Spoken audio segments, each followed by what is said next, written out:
ሰላም ሰላም ቤተሰብ ዛሬ የምናየው እንግዲህ በቴሌግራም አካውንታችን እንዴት አድርገን ቻናልን ክሬት ማድረግ እንደምንችል ነው። ስለዚህ እዚህ ላይ እንደምናየው ቴሌግራም ስንከፍተው ይህንን ኢንተርፌስ የራሳችን ፔጃችን ያመጣልናል ማለት ነው።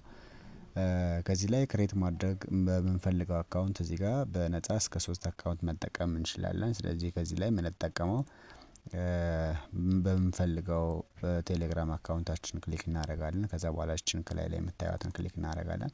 ይቺን ከነካን በኋላ እዚህ ላይ ኒው ቻናል የሚል አለ። አዲስ ቻናል ክሬት ማድረግ ስንፈልግ ማለት ነው። በተመሳሳይ አዲስ ግሩፕም ክሬት ማድረግ ከፈለጋችሁ ኒው ግሩፕ የሚል አለ። ስለዚህ አሁን ቻናል ነው ክሬት ማድረግ የፈለግነው። ስለዚህ ኒው ቻናል የሚለውን ክሊክ እናደርጋለን። ከዛ እዚህ ላይ አመጣልናል ስሙን ማለት ነው። ወይ ደግሞ ስም እናስገባበትን ፖዚሽን አመጣልናል።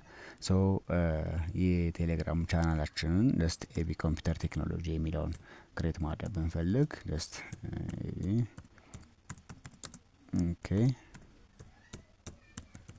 ኦኬ እንደዚህ ስም እናስገባለን። እንደዚህ ስም ካስገባን በኋላ ክሬት እንላለን ማለት ነው።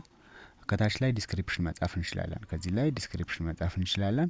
ወይ ደግሞ የምንሰራውን ታስክ አድቨርት የምናደርገው ሊሆን ይችላል። ወይ ደግሞ የምንሰራቸው ስራዎችን እንደ ኢንትሮዳክሽን ወይ ደግሞ ያንን የሚገልጸውን ይሄንን ቴሌግራም ቻናላችን ምን አይነት ታስኮችን መስራት እንደፈለግን እዚህ ላይ ዲስክሪፕሽን መጻፍ እንችላለን። ኦፕሽናልም ነው።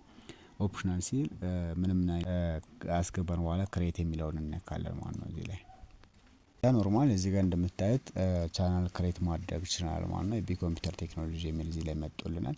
ስለዚህ እዚህ ጋር አዲስ ነገሮችን ወይ ደግሞ የምንጨምራቸው ነገሮችን እየሰራን ፖስት እያደረግን አድቨርት ሊሆን ይችላል ኦር ዋትኤቨር መስራት የምንፈልጋቸው ነገሮችን አድቨርት ማድረግ ሊሆን ይችላል። ምንጽፋቸው ብሮድካስት ማድረግ እንችላለን። ሜሴጆችን ኢሜጆችን ኦር ዋትኤቨር የተለያዩ ፋይሎችን እዚህ ጋር እያስገባን በዚህ ወይ ኤቢ ኮምፒውተር ቴክኖሎጂ የሚለውን ክሬት ማድረግ እንችላለን። ስለዚህ በዚህ ወይ ቴሌግራም ቻናላችን ክሬት ማድረግ እንችላለን ማለት ነው። እናመሰግናለን።